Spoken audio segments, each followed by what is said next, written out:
계속해서 화요일 대담 이어가겠습니다. 해양 쓰레기 문제는 우리 제주 지역을 넘어서 이제 세계적인 문제로 떠오르고 있습니다.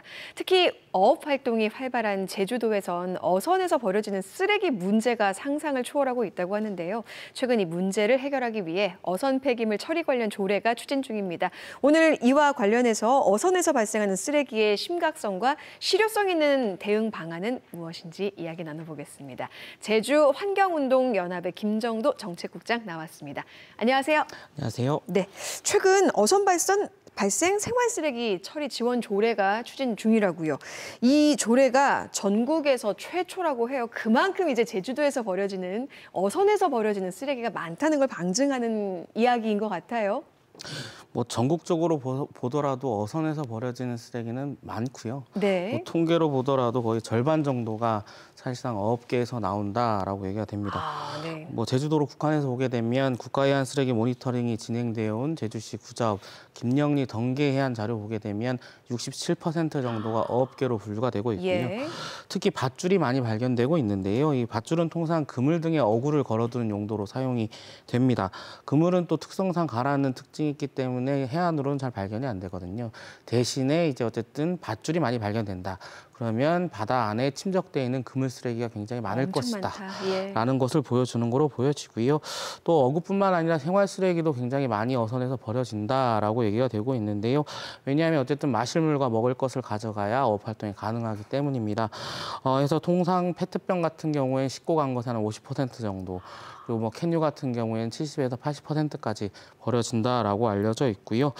뿐만 아니라 어선에서 가져나가는 미끼도 대부분 비닐로 포장이 되어 있는데 이 비닐도 대부분 투기한다, 이렇게 알려져 있습니다. 와, 상상했던 것보다 그저 이제 폐어구만 생각을 했는데 그곳에서 이제 생활하면서 먹고 마시는 생활 쓰레기들, 그리고 미끼를 던진 비닐까지도 크고 작은 쓰레기들이 어선에서 굉장히 많이 나오고 있었네요. 얼마 전에 이제 제주 환경운동연합에서 발표한 2024 제주 어민의 눈으로 본 제주 바다 보고서에 보니까 어민들이 이미 이제는 어선에서 버려지는 쓰레기의 심각성을 인지하고 있다고요. 네, 어민들과 대화를 나눠보면 물고기를 잡기 위해서 던진 그물에 쓰레기가 많이 올라온다라고 말씀을 직접 하시고요. 본인들의 쓰레기. 그럴 수도 있죠. 네.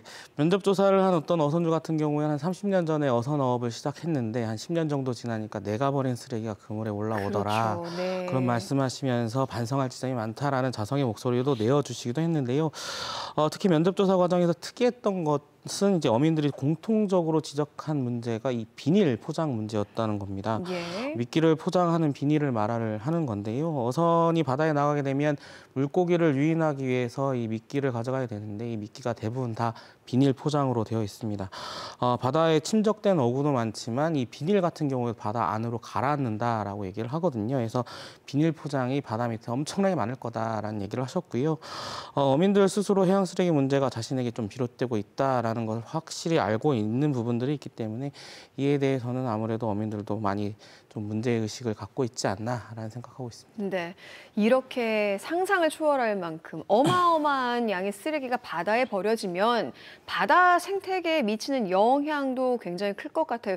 요즘에 최근 들어서 뉴스에 보면요, 그물에 이미 코부터 장까지 이렇게 매달려 있는 거북이도, 폐사된 거북이도 발견되고 이러잖아요. 어떤가요, 좀? 굉장히 심각한 상황이고요. 어구로 인한 해양 생물 피해는 이미 너무 많이 알려져 있지만 대표적으로 거의 해양 포유류와 바다새 중심으로 굉장히 많은 피해를 보고 있다라는 지적이 있고요.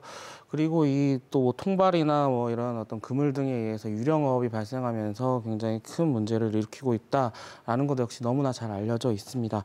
그리고 앞서 좀 지적한 비닐 문제에 국한해서 얘기를 좀 드리면 WWF 독일과 알프레드 베기너 해양극지 연구소에서 이제 연구 보고서를 낸 게 있는데요. 이제 비닐 등 플라스틱이 해양 생물의 서식역을 덮게 될 경우 어떤 일이 벌어지는가에 대한 보고서였는데, 아일랜드 조간대에서 실시한 현장 실험을 보게 되면은 비닐봉지로 9주간 덮인 후에 비닐봉지 아래에서 산소 결핍, 모래에 서식하고 있는 유기체가 감소하는 결과가 나타났고요. 동남아시아 이제 자바섬 중부 해안가의 맹그로브 나무에서 실험한 내용도 있는데, 비닐봉지나 이 플라스틱으로 덮일 경우에 이제 질식과 입에 손실이 나타나고 아예 다 덮이게 되면 말라 죽는 것이 확인이 되기도 했습니다. 해양 쓰레기가 그 자체로 엄청난 해양 생태계 파괴를 일으키고 있다. 이렇게 얘기할 수 있을 것 같습니다. 예, 그렇기 때문에 이런 어선 쓰레기 문제 해결을 위해서 제주도 의회에서 어선에서 발생한 생활 폐기물 처리 지원을 위한 조례 제정에 나선다고요. 이번 조례에 대해서는 어떻게 생각하시나요? 좀 한 발짝 나아간 조례가 아닌가 하는 생각이 드는데. 네, 이제까지 어선에서 폐기된 게 어구를 중심으로 제도들이 만들어지고 예. 규제나 지원책들이 나왔다는 점에서 생각을 해보게 되면 앞서 이제 어선에서 많은 양의 생활 쓰레기 버려지고 있다, 투기되고 있다 얘기를 드렸는데요. 이런 부분까지 문제를 해결할 수 있는 그런 노력이 가능해진다는 점에서는 예. 의미가 있다고 생각은 하고요. 또한 해양 쓰레기 문제에 대한 생각의 폭을 넓히고 죄송합니다. 네. 어민들의 실천을 요구할 수 있다는 점에서도 긍정적인 것이 좀 있다라고 생각합니다. 다만 이제 어민들이 자정적 노력을 하는 것이 좀 전제가 돼야 되는 게 마땅하고요. 네네. 또 쓰레기 투기에 대한 규제가 충분히 좀 작동할 수 있는 그런 시스템을 마련해야만 의미가 있을 것이다라는 생각이 있고요. 그렇지 않고 좀 지원에만 초점이 맞춰지게 되면 네. 투기의 원인자에게 지원까지 해준다라는 비판이 일어날 수밖에 없기 때문에 이에 대해서는 유의할 필요가 있다라고 봅니다. 그러니까 어느 정도의 지원도 필요하지만 지원에 초점을 맞추기 전에 일단 규제나 어민들의 인식 개선도 함께 동반이 되어야 한다는 말씀이신 것 같습니다. 이렇게 실효성 있는 조례가 개정이 되려면 다양한 해법이 강구가 돼야 될 텐데 이 해법을 내려면 먼저 정확한 원인 파악이 돼야겠죠. 어디에 원인이 있다고 보세요? 일단 어업 쓰레기가 발생하고 투기되는 이유를 이제 어민들이 좀 설명을 해주시고 계신데요. 예. 쓰레기를 가져와도 버릴 곳이 없다라는 게 어민들의 주장입니다. 좀 더 설명을 해주세요. 네, 왜 쓰레기를 가져오면 버릴 곳이 없는 거죠? 그러니까 어항 내에 어업 쓰레기를 가져가면 이를 제대로 처리해주는 체계가 없다라는 말인데요. 보통의 생활 폐기물처럼 처리할 수가 없는 거죠. 네, 이제 예. 물론 이런 주장이 어민들의 바다에 쓰레기를 버리는 것을 정당화할 수는 없지만, 네. 하는 건 절대 아니고 바다를 가꾸는 게 어쨌든 간에 어민들의 책임이기도 하니까요. 그래서 당연히 어려움이 있어도 쓰레기를 바다에 버리는 건 안 되는 거고요. 예. 그렇다고 해서 이들의 주장을 무시하기도 어려운 것이 실제 어업 쓰레기를 처리하는 시스템이 전혀 작동되지 않기 때문이기도 합니다. 네. 그러니까 어업 쓰레기를 좀 효과적으로 관리하기 위해서는 이걸 좀 처리할 수 있는 방안이 좀 먼저 강구가 돼야 될 것 같아요. 네, 어업 쓰레기를 관리하기 위해서는 종합 처리장 건립이라든가 이에 따른 처리 시스템 같은 것들의 마련이 필요한데요. 예. 어업 쓰레기는 기본적으로 타렴 과정을 거쳐야 되기 때문에 이런 부분이 없이는 사실상 처리하기 굉장히 곤란한 부분이 있습니다. 특히 제주도 같은 경우 전국 대비 해양 쓰레기 수거가 많은 지역이고 몇 년째 지금 전국광역지자체 중에 4위를 기록하고 있는 예. 중이기도 하거든요. 그래서 이에 대한 좀 제대로 된 인프라 구축이 필요하다 이렇게 얘기할 수 있을 것 같습니다. 네, 그러니까 타렴 얘기하시는 거 보니까 이제 어업 쓰레기는 우리 일반 쓰레기처럼 함께 이렇게 소각을 하거나 그렇게 같이 처리할 수는 없는 그런 문제가 있는 거군요. 네, 아무래도 소금이 들어있기 예. 때문에 소금을 털어내는 작업이 필요합니다. 그렇군요. 정책적인 개선이 그러니까 함께 필요할 것 같은데 현재 어구 보증금 제도가 이제 통발에서 시행되고 있습니다. 이 제도도 조금 더 보완할 점이 필요할 것 같아요. 네, 어구 보증금 제도 잠시 설명드리면 새로 예. 어구를 구입할 때 보증금을 내고 나중에 폐기 단계에서 정상적으로 처리하게 되면 보증금을 돌려주는 제도. 보증컵 제도랑 좀 비슷한 거군요. 네, 빈병 네네. 보증금 제도나 일회용컵 보증금 제도랑 비슷하다라고 보시면 될 것 같은데요. 현재 통발을 대상으로 시행하고 있고 예. 2026년에는 다른 어구까지 이제 시행될 예정이 네. 있습니다. 제대로 좀 미루지 않고 정책을 시행할 필요성이 있어 보이고요. 근데 이게 어쨌든 보증금 제도 같은 경우에는 이미 만들어져서 폐기된 것은 해당이 안 되고 새로 만들어진 예. 것에 국한이 되기 때문에 이에 대한 해결이 좀 필요한 상황인데요. 그래서 수거 보상제를 좀 해보는 게 어떻겠느냐. 수거 보상제도. 네, 그래서 예. 어민들이 바다에 쓰레기를 버렸지만 어쨌든 그거를 수거해 오게 되면 그에 예. 따른 보상을 해주는 보증금이 있으면 보증금으로 돌려주면 되는데 이전에 버린 것에 대해서는 좀 보상을 해주면서 갖고 오게 하는 게 어떻겠냐. 아무래도 어민들이 자기 쓰레기 어디 버린지는 정확히 알고 계시거든요. 그렇군요. 네, 그리고 다시 수거해 올 수 있도록. 네. 예. 그리고 어쨌든 어민들 휴어기가 있어서 이런 때를 이용해서 좀 예. 이런 수거 작업에 동참을 할 수 있게끔 길을 열어주는 게 어떻겠느냐라는 것으로 해서 이런 제도 도입도 예. 요구가 되고 있습니다. 그러니까 이것도 어떻게 보면 이제 지원을 할 수 있는 방안이겠어요. 그렇죠. 예. 어선의 이 쓰레기 불법 투기를 막기 위해서는 또 이제 함께 동반돼야 될 게 효과적인 단속도 필요할 것 같습니다. 바다 위에서 이제 이루어지는 일이고 그 넓은 바다에서 내가 쓰레기를 버리는데 누가 알겠어라는 마음으로 지금까지 진행이 된 것 같아요. 이거 어떻게 해야 될까요? 네, 단속이 당연히 쉽지 않죠. 왜냐하면 어디 CCTV가 있는 것도 아니고요. 조업도 기본적으로 대부분 저녁 때 이루어지기 때문에 예. 어두우면 사실상 뭐가 버려지는지 확인할 방법이 사실 없습니다. 예. 그래서 어쨌든 현장 적발을 해도 처벌을 할 수 있는 부분이 있기 때문에 사실상 사각지대다라고 얘기되고 있고요.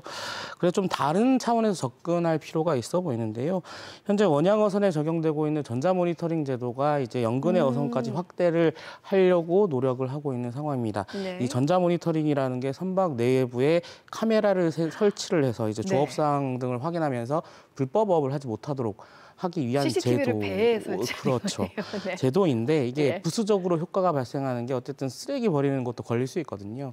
그러니까 누가 지켜보고 있다고 하면 버리기가 어렵기 때문에 이런 걸 좀 염두에서 이런 제도를 연근의 어선까지 확대해서 투기를 좀 방지해보자라는 얘기가 나오고 있습니다. 예, 지금 이것도 좀 지원 방법인가 싶은데요. 어선 쓰레기 투기를 방지하기 위해서는 이제 인센티브 제도를 좀 활용해보자라는 목소리가 있어요. 이거에 대해서 어떻게 생각하세요? 네, 앞서 말씀드린 대부분의 제도가 인센티브 제도고요. 그렇죠. 네. 수거 보상도 그렇고. 예. 네, 어쨌든 이게 사실 어민이 먼저 실천하는 게 우선이긴 한데 예. 이미 만연된 문제를 해결하기 위해서 어쩔 수 없이 보상이나 지원이나 인센티브가 좀 필요할 수도 있습니다. 그런 것을 다 안 된다라고 얘기는 할 수 없고요. 예. 그럼에도 불구하고 보상은 능사가 아니다라는 점을 확실해야 될 것 같고 이에 앞서서 제대로 규제라든가 앞서 말씀드린 여러 가지 단속 방법 그리고 쓰레기를 가져오면 잘 처리할 수 있는 시스템 이런 것들이 좀 갖춰지면서 이런 단속 문제도 좀 같이 얘기돼야 되지 않을까 생각됩니다. 당근과 채찍을 함께 주어줘서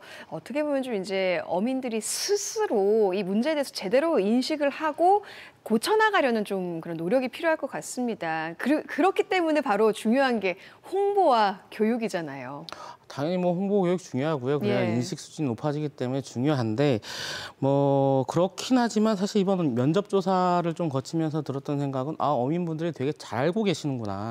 이미 많이 알고 계시는군요. 문제의 심각성에 문제가 대해서. 있고 이 문제 때문에 어떻게 자기들이 피해를 보고 있고 그런 문제 해결 방법은 어디에 있고까지도 사실은 좀 짚고 계시더라고요. 그래서 결국 홍보와 교육이 중요하겠지만 이를 어민들이 좀 제대로 이행할 수 있는 체계 마련이 더 중요하겠구나라는 생각했고요. 근데 또 제주도 같은 경우는 해양환경부서가 없다 보니까 이런 고민이나 논의가 이어지지 않는 그런 부분도 있습니다. 그래서 제주도 같은 경우 해양 문제가 굉장히 많이 발생하는 지역이니만큼 이참에 좀 제주도정 차원에서 해양환경부서 만드는 것 정말 진지하게 얘기 나눴으면 좋겠습니다. 그럼 말 나온 김에 마지막으로 이 자리를 빌려서 한마디 부탁드리겠습니다. 네, 모든 생명은 사실 바다에서 시작됐고요. 현재도 모든 생명의 80%가 바다에 살고 있습니다. 사실 바다가 이제 문제가 생기고 파괴된다는 건 결과적으로 생명의 죽음 그리고 나아가서는 우리 인류 문명까지도 위협할 수 있는 일이라고 생각을 하고요. 그래서 해양 쓰레기 해결에 많은 분들이 좀 관심을 가지고 좀 같이 노력해 주셨으면 좋겠고요. 해양 쓰레기 문제 해결하는 방법 어렵지 않습니다. 일단 일회용품부터 안 쓰게 되면 당연히 투기를 안 하게 되고 그러면 해양 쓰레기 줄어드는 거고요. 또 나아가서 해안이 됐든 자기 집 주변이 됐든 쓰레기 줍는 활동 한 번씩 해보는 것도 큰 도움이 될 것 같습니다. 그리고 더 중요한 거는 이런 활동으로 끝나는 게 아니라 목소리도 모아주시고 힘도 모아주셔서 사실 정치가 변하고 어쨌든 행정이 변해야 되는 문제이기도 합니다. 법과 제도가 개선돼야 되니까요. 이런 부분에 있어서도 목소리도 내어주시고 같이 활동해 주시고 힘도 같이 써주시면 정말 감사하겠습니다. 네, 지원과 규제도 필요하지만 일단 인식 개선 그리고 내가 먼저 실천하겠다는 그 의지가 더 중요할 것 같습니다. 해양 쓰레기를 비롯해서 기후위기 등 제주 바다는 정말 심각한 변화와 황폐화에 직면하고 있습니다. 제주 바다가 다시 회복할 수 있도록 이번 조례 제정을 비롯한 다양한 방안들이 좀 마련됐으면 좋겠습니다. 오늘 말씀 고맙습니다. 네, 감사합니다.